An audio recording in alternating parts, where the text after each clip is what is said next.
Uh,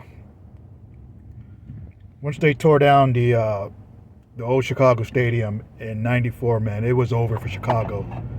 It was over for Chicago. The city is not the same no more. It's just not the same.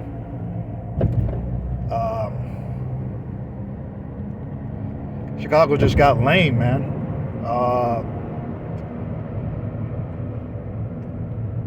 Because that early '90s Bull team, man, that played at the Chicago Stadium was special, man. People don't understand, man.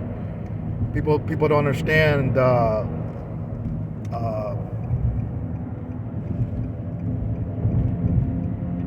just the struggle they had to go through to get past the Pistons, the Bulls, man. And you know what's funny, man? We got to Illinois in '88, and the Bulls, they were kind of in the middle of the road. You know what I'm saying? Like they weren't bad, but they weren't really good. You know what I mean? Like Cleveland used to beat the shit out of them. Philadelphia used to beat the shit out of them. Boston used to murder the motherfuckers. They used to struggle against the Knicks, against the Bucks, teams like that. And then all of a sudden they just started getting better. Scottie Pippen started getting better. Horace Grant started getting better. Paxson started getting better. B.J. Armstrong started getting better. You know, they just started getting. They got better every year. You know, and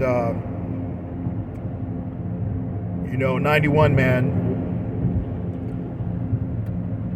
I can remember the crowd, man, in Game 2 when the Bulls blew out the Lakers. It was over after that, man.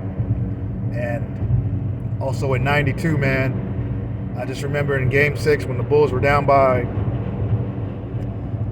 like 18 going in the fourth quarter in Game 6 against Portland. And the bench mob produced that comeback. Chicago Stadium was going crazy.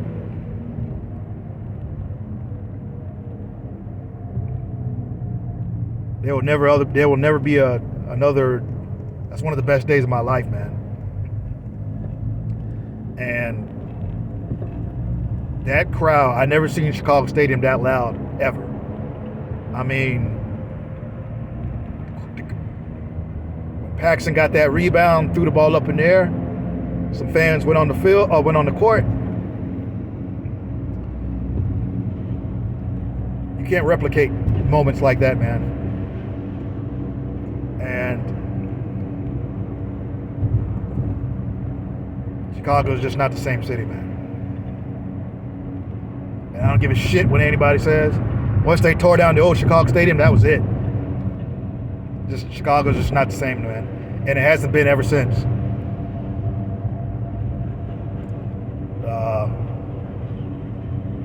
I know it sounds weird, but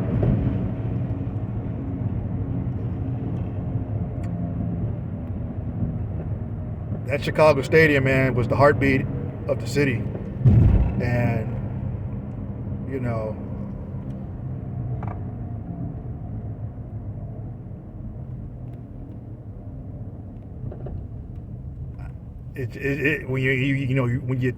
when that stadium got torn down, man, it just ripped the heart out right out the city, man.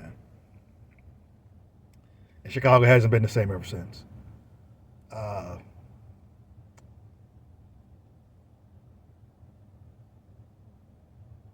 You know,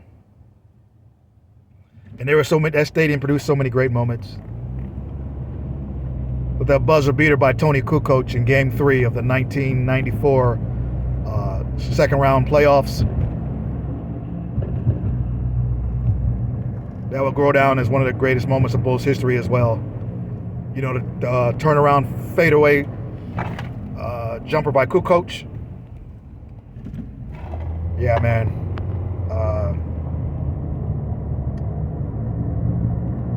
Just that roar of the crowd, man. You can't replicate that, man.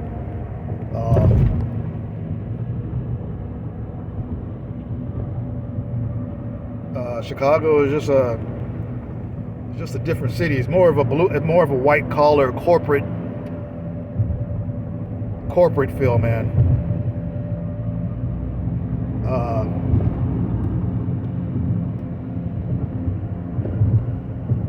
And if you lived in Illinois in 91, 92, 90, 93, 94, you know what I'm talking about, man.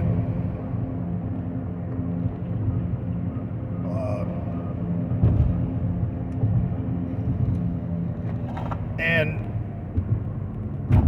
the NBA was just a better game too back then. In the early '90s,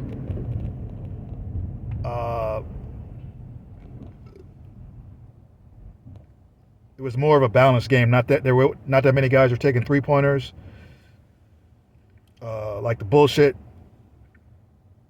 NBA right now, where everybody just launching up 3-pointers. Shit, I can play in the NBA right now if that's all the motherfuckers are doing today, just launching 3-pointers. Hell, I can do that shit. But the game was more balanced. The game was more. There was more artistry to the game. Larry Bird's fadeaway, Patrick Ewing had a fadeaway, Jordan's fadeaway. There was just a certain beauty to the game, man.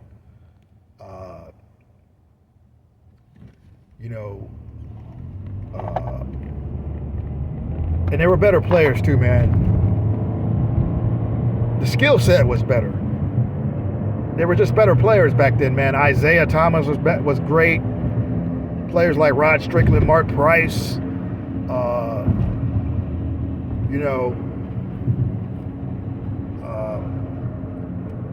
Even the unknown players like motherfuckers like Jeff Hornacek, shit, players like that, man.